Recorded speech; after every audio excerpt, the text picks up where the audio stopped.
আসসালামু আলাইকুম, সবাইকে স্বাগত জানাচ্ছি ইতালির পালেমো শহর থেকে। যারা আমরা নতুন আইনে পড়ছি অর্থাৎ পায়েজে সেকুর আইনে পড়ছি তাদের জন্য খুবই খুবই গুরুত্বপূর্ণ আজকে। যারা সামনে কমিশন দেবেন এবং যারা আজিলো আবেদন করছেন, আমরা সকলেই জানি যে আজিলো আবেদন এখন যারা করছেন অর্থাৎ এই নতুন আইনে যারা আজিলো আবেদন করছেন তাদেরকে খুব দ্রুত কমিশন দিয়ে দিচ্ছে। তো সবার জন্য অত্যন্ত গুরুত্বপূর্ণ আজকের ভিডিওটি।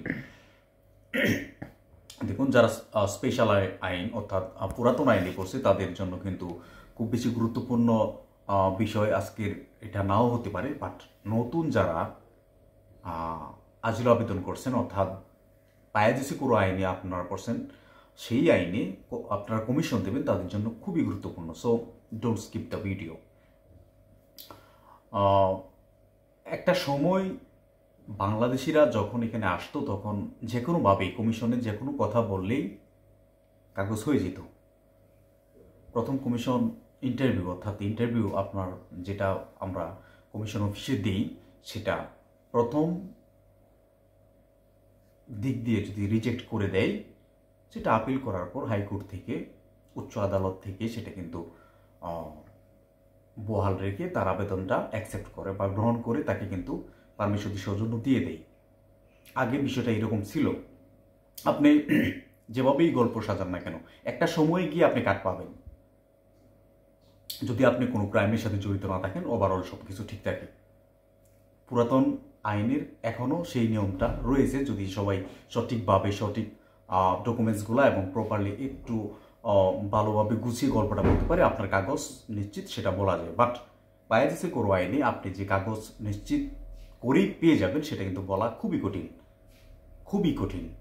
তো সেই ক্ষেত্রে কমিশনে আমাদের আসলে করণীয় কি, কিভাবে আমাদের কমিশনে কথা বলতে হবে বা ইন্টারভিউটা দিতে হবে, মেনলি সেই বিষয়টা আজকে আপনাদের সাথে শেয়ার করব।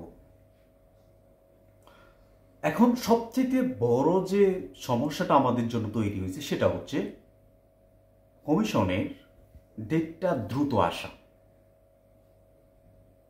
বর্তমান যে পরিস্থিতি, সেখানে আজিলো আবেদন করার 1.5 থেকে 2 মাসের ভিতরে কমিশনের ডেট চলে আসতেছে।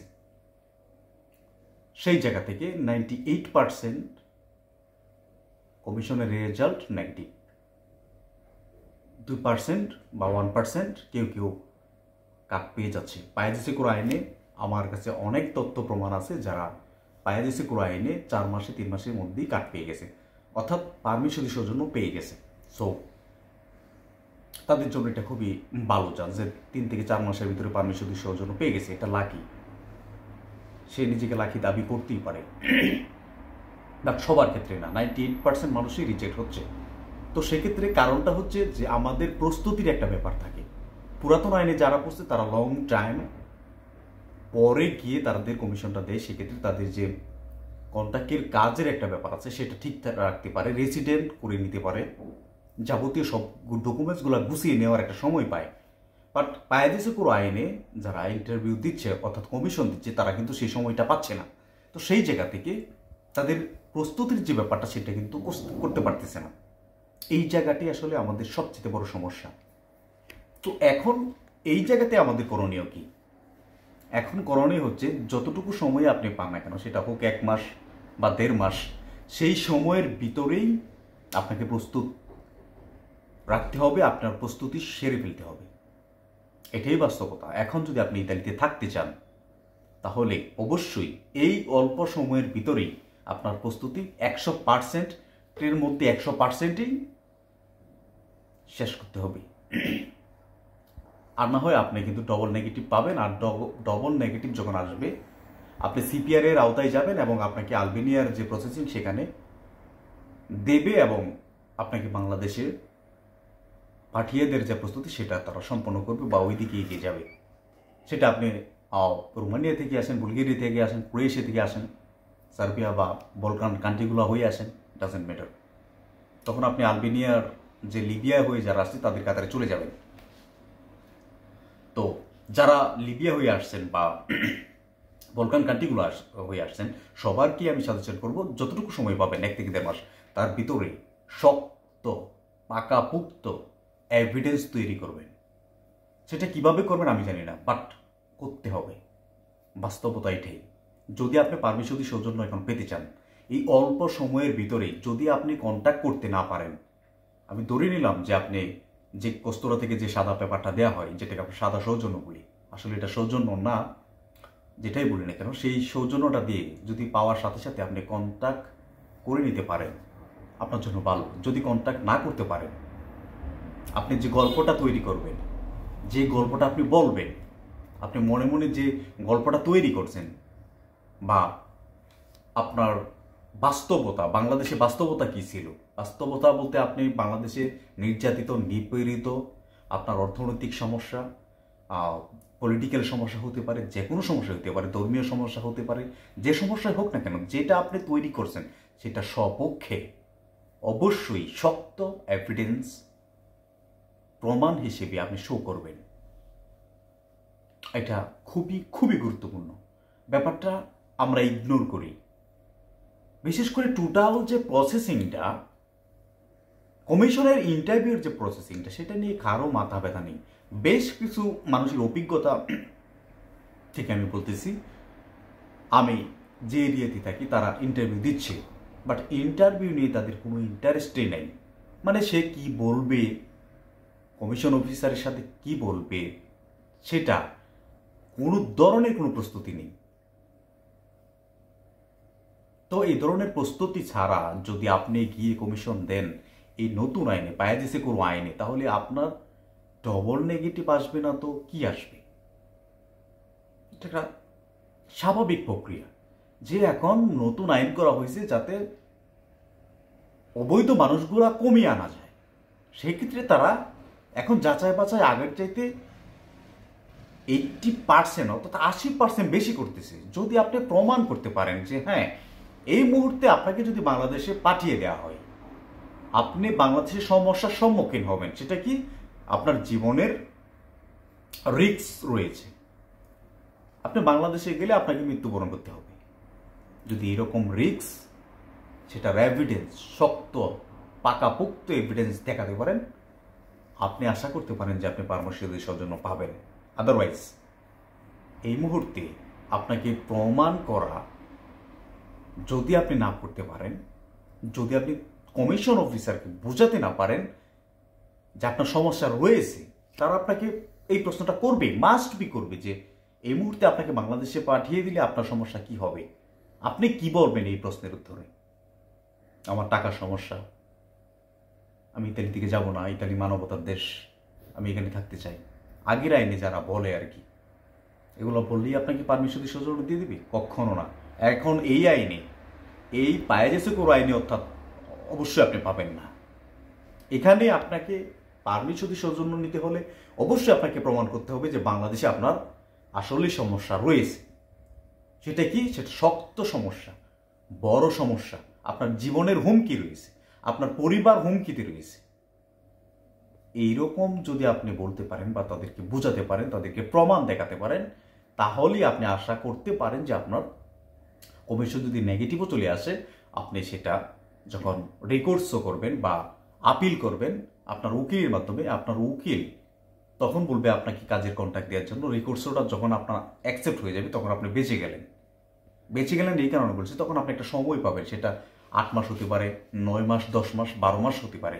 সেই সময়টুকু আপনি কন্ট্রাক্টে কাজ করবেন, আপনার যাবতীয় ডকুমেন্টসগুলো এবং স্কুল সার্টিফিকেটগুলো নিয়ে নেবেন, ল্যাঙ্গুয়েজ স্কুল সার্টিফিকেটগুলো নেওয়ার পর আপনি যে ডকুমেন্টসগুলো সাবমিট করলেন আপনার ইন্টারভিউ দেওয়ার সময়, সেটা এবং এটার মধ্যে যখন আপনার একটা ভালো একটা মিশ্রণ হবে, তখন কিন্তু আপনার যে অ্যাডভোকেট অর্থাৎ উকিল রয়েছে, উনি কিন্তু এক শক্ত এভিডেন্স পাবে আপনার পক্ষে লড়ার জন্য, যে আমার যে ক্লায়েন্ট আছে ওনার সব কিছু ঠিক আছে, উনি কন্ট্রাক্টে কাজ করতেছে, ওনার যে বক্তব্য উনি কমিশন অফিসে দিয়েছে ওটার সপক্ষে ওনার প্রমাণ রয়েছে। সো উনি যখন জোর গলায় এই কথাগুলো বলবে, তখন কিন্তু উচ্চ আদালত থেকে আপনার পারমিশন সৌজন্য দিতে তারা বাধ্য থাকবে। এই ব্যাপারগুলো খুবই গুরুত্বপূর্ণ আমাদের জন্য। সময় শর্ট, আমাদের সময় শর্ট, আমরা জানি 1 থেকে 1.5 মাসের ভিতরে এখন কমিশন চলে আসতেছে। এই 1 থেকে 1.5 মাসের ভিতরে আপনাকে প্রস্তুতি নিতে হবে। দরকার নেই আপনার কাজের 1 থেকে 1.5 মাস বা 2 মাস কাজ না করে নিজের প্রস্তুতিটার যে ব্যাপার সেটা আগে গুছিয়ে নেন। এখানে যদি থাকতে পারেন কাজের কোনো সমস্যা নেই, সবসময় কাজ করতে পারবেন। বাট এখান থেকে যদি আপনাকে আলবেনিয়া পাঠিয়ে দেয় বা নিজ দেশে ফেরত পাঠায়, একবার চিন্তা করছেন মানুষ কত টাকা খরচ করে এখানে আসে। যেমন জীবনের রিস্ক রয়েছে, ওই রকম আপনার টাকার একটা ব্যাপার স্যাপার রয়েছে। প্রত্যেকটা মানুষ এখানে যারা আসছে, মিনিমাম যদি আমি তার কস্ট হিসাব করি, মিনিমাম যে খরচটা সেটা 15 লক্ষ টাকার নিচে না, 15 থেকে 20 লক্ষ, কারো কারো ক্ষেত্রে সেটা আরও বেশি। সো এই টাকা অবশ্যই কেউ বাবার জমানো টাকা, ব্যাংক থেকে টাকা, নিজের অ্যাকাউন্ট থেকে টাকা তুলে সেই টাকা খরচ করে এখানে চলে আসছে, ব্যাপারটা এরকম না। সুদে টাকা নেওয়া হয়েছে, লোনে টাকা নেওয়া হয়েছে, জমি বিক্রি করে টাকা নেওয়া হয়েছে। সেই চিন্তা থেকে আমি মনে করি যে এই যে অল্প সময় আমরা পাচ্ছি কমিশন দেওয়ার জন্য, সেই সময়টুকুর মধ্যে আমরা গুছিয়ে নেব। এবং সবচাইতে গুরুত্বপূর্ণ যে বিষয়টা সেটা হচ্ছে এভিডেন্স, প্রমাণ। এই পায়ে দিচ্ছে কোনো আইনে, যারা কমিশন দিচ্ছে সবার কাছে এখন প্রমাণ চাচ্ছে যে আপনি যে কথাগুলো বলছেন বা আপনি যে সমস্যাগুলো দেখাচ্ছেন সেটা সপক্ষে কি আপনার কোনো ডকুমেন্টস আছে কিনা। না দেখাতে পারলেই আপনার এইগুলা ফলস, বানোয়াট, ভুয়া, এগুলো হিসেবে গণ্য করা হবে। তখন আপনি কি করবেন? আপনি যদি বলেন যে আমি আসলে এইগুলা ফেস করছি বাংলাদেশে বা এখনো আমার পরিবারের সাথে হচ্ছে, তো সেটার এভিডেন্স দেখান। ব্যাপারটা এইরকম। আরেকটা বিষয় আপনাদেরকে শেয়ার করি, সেটা হচ্ছে যে ডকুমেন্টসগুলো আপনি সাবমিট করবেন সেটা আসলে ইতালিয়ান ভাষায় করবেন কিনা বা ইংলিশে করবেন কিনা বা বাংলাতে থাকলে সমস্যা হবে কিনা। আপনি যে কোনো ভাষাতেই করতে পারেন, কোনো সমস্যা নেই। যে কোনো ভাষাতেই হোক, সেটা ইতালিয়ান হোক, ইংলিশ হোক বা বাংলা হোক। এটা মনে রাখবেন যে আপনার যে কমিশন নেবে, আপনি তো অবশ্যই ইতালিয়ান ভাষা জানেন না, সেখানে কিন্তু বাংলাদেশি দুভাষী যিনি থাকবে উনিই কিন্তু আপনার ইন্টারভিউ নেবে। সো বাংলাতে থাকলেও কোনো সমস্যা নেই। আর বাংলাদেশি কিছু কিছু ডকুমেন্টস আছে যেগুলো আপনি চাইলেই ইতালি ভাষায় ট্রান্সলেট করতে পারবেন না বা ইংলিশে ট্রান্সলেট করা সম্ভব না, বা সেটা ট্রান্সলেট করে অরিজিনাল যে ডকুমেন্টসটা আপনার রয়েছে সেটা কিন্তু ডুপ্লিকেট হয়ে যাবে।